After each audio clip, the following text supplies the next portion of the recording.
Hi guys. Hi Violet. Hi, Mikoy. Hi.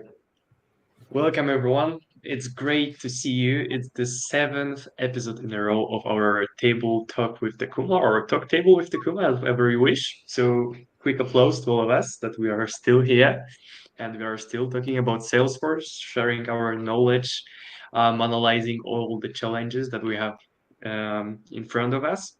And our today's topic is marketing cloud tips and strategies. So luckily, we have a great marketer in Tequma AG, which is our Violet Simon, the consultant here. So Violet, if you could introduce yourself. Okay, so I feel like I'm a constant guest in this, but hi guys, my name is Violet Simon. I am a certified marketing cloud consultant with Tequma AG, which is your Swiss partner in your Salesforce journey. And I'm here to talk about marketing cloud tips and strategies. Marketing cloud is, I would say, my one of my favorite clouds with Salesforce, so it's always a pleasure talking about it. So yeah, that's a short That's why we are introduction. lucky to have you here today with us. So I am definitely looking forward to our discussion in a minute. But before we jump to our discussion, guys, please, if you could type in the chat where are you watching us right now, where where we are being broadcasted, it will be great to know that, find out, and say hi to all of you that to people that are present with us. So Violet, if you could firstly make a brief introduction about Marketing Cloud, just a quick recap. I know that we already had a great webinar, which you guys can watch on our YouTube channel. But still, for those that did not see this webinar or just are not familiar with the Marketing Cloud, if you could say a few words on that. Sure, definitely. But firstly, guys, I have a full webinar on marketing clouds. So please head to our YouTube channel. It's somewhere on my left, I think. You can scan the barcode and go to our YouTube channel, and there's a very detailed webinar about marketing cloud. But just to refresh our memories and just briefly, marketing cloud is a Salesforce product or a Salesforce cloud that is built on it is basically like a connector used to sign data between your Salesforce org and your marketing cloud account. So Salesforce marketing cloud is basically just a cloud that you can use to automate marketing and sign to other or sync. I'm not sure. I think my English is breaking today, but yes, I think it's sync or sync. Do not hold me to this. But yes, you can basically sync your marketing cloud to your other Salesforce clouds very easy. So basically, it's just a tool used to automate marketing. I would say simply, it is a marketing automation tool. So yeah, that's it. And then marketing cloud has different I would say I would not call it modules, but I would call it different embedded tools in it. So there's the email marketing, the SMS push, the push notifications, and different platforms that you can use to market. So marketing, that like we say or we always say, is not done on just one platform. It is done on different platforms depending on the customer you're reaching out to. Or yeah, that's it briefly. Guys, if you need more, as Violet mentioned, there is a webinar covering Marketing Cloud where she very well described all the details, so you can go there. And by the way, hello Justyna from Skierniewice. Hi to you. Great to have you with us today. Hi, Justina. So, the next point on our agenda are tips for a successful Marketing Cloud journey. So, Violet, if you could tell us, based on your experience on working with Marketing Cloud, if you see any obstacles that regularly happen on the on the consultant's way, or maybe you've seen some things that people always face, always needs how somehow to resolve these issues, and you already know the answer and could tell us, or just share some strategies on that with us. Okay, so I will try my best to think about the issues that we face, but basically, just not to. I hope nobody is lost here. But basically, a marketing cloud journey is a the start of a customer's marketing. experience from the start to the end. So, like we always say, the journey of 1,000 miles begins with a step. So, at every point, a journey has to begin. So, once a customer or a subscriber or a client wants to purchase services or goods, the customer enters a journey, and then one mistake everybody, not everybody, but most marketers make is not to have an end goal. So when you're starting the journey, you should already know, okay, so a customer gets to this point, does he end this journey or he has to enter another journey? Giving an example, so when you want to buy something from a website, oh, why I think of my example, happy International Women's Day to every woman out there.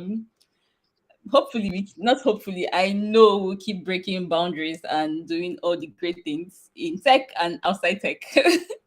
I thought of that because yesterday I wanted to get a ticket, and while getting the ticket there was like a discount for the IWD, and it required that I entered a journey and start a process, register, and then I had to register for, I think, a newsletter for me to get a discount code for me to buy that ticket.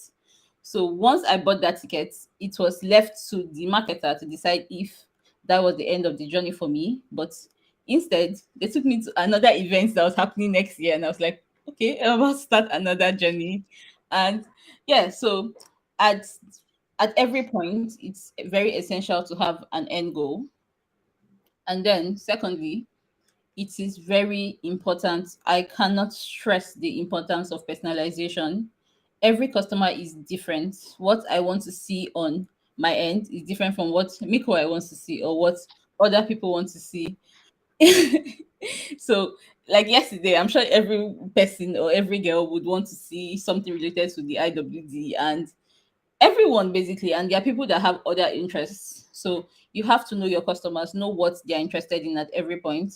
Every time I log into a website, I want to see shoes, I want to see glasses, I want to see whatever I want at that point. I always say my phone is listening to me, because once I think of buying a box, I see box ads everywhere on my timeline. So yeah, personalization is one of the very important factors when considering marketing automation. Hi, Klaus. It's so Hi, nice to Klaus. have you again. I've just seen the comment from the clouds and I was like, it's nice to have you again with us.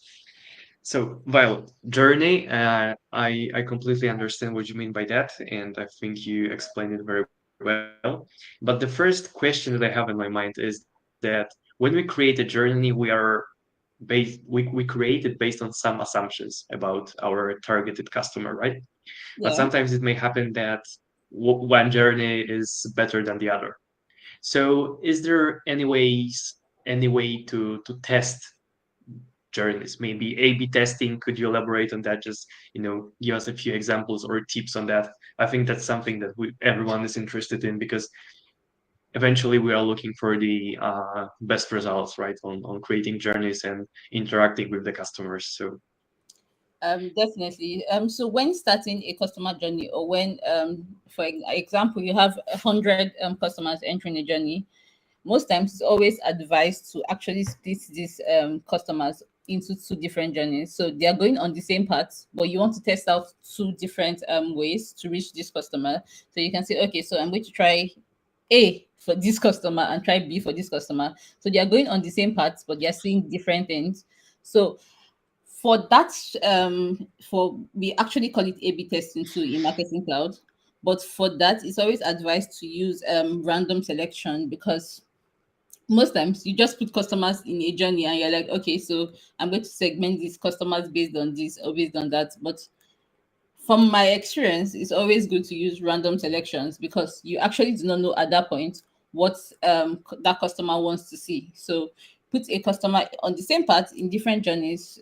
We call it A/B testing too, and you see which path does better or which path relates more to or your response rate is higher. And then the next time you might want to put all your customers on that journey, or maybe create another journey and do another A/B testing.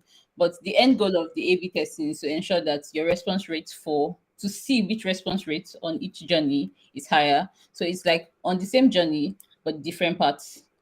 And then that brings me to um, when you're putting customers on a journey, you should make sure that while there is an end goal, you should make sure that your watermark is not too high.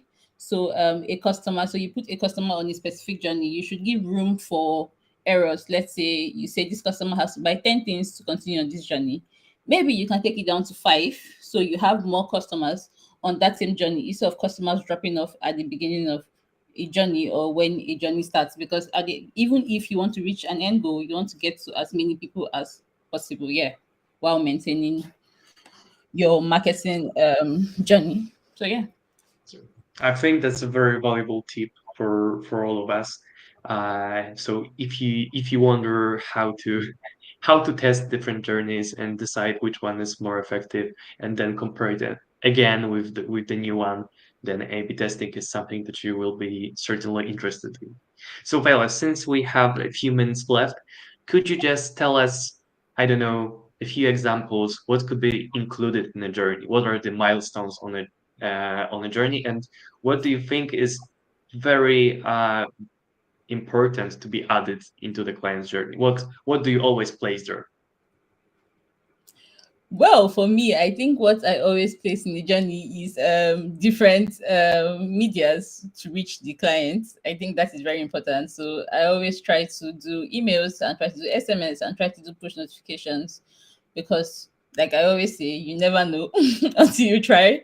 So that's important. And it's always important for you to um why would that it's very important for you to, before you put a customer in a journey, it's important for you to do personalization or to use your email builder to personalize based on the customer range that you're working with or you're seeking to achieve.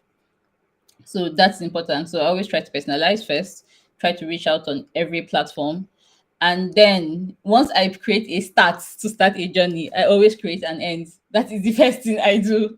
So once there's a start, there's an end.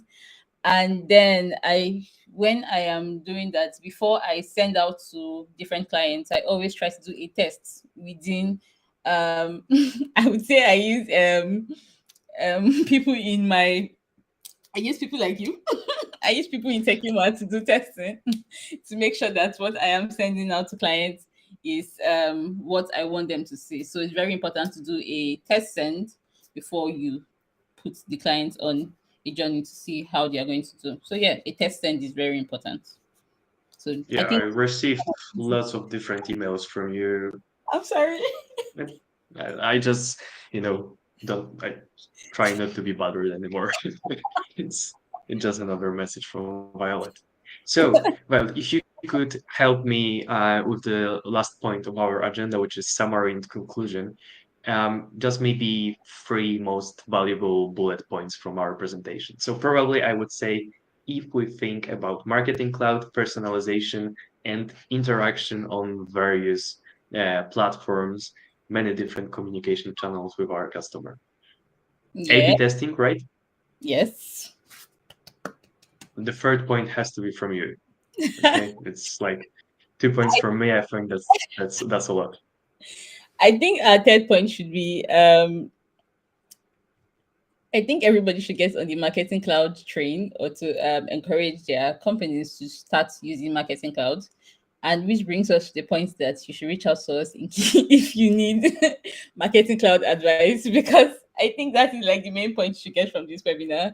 We at Tequma offer Salesforce implementation services, and there's always a consultant available to help you, to advise you on which marketing cloud solution is appropriate for your organization. So yeah, I think that's my third tip. Yes. You've just seen that we have an amazing marketer in Tequma that is willing to help you.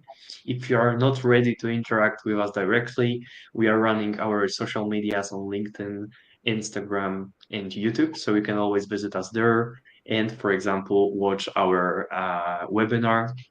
We covered already Marketing Cloud, we cover Experience Cloud. Maybe you will be interested in that.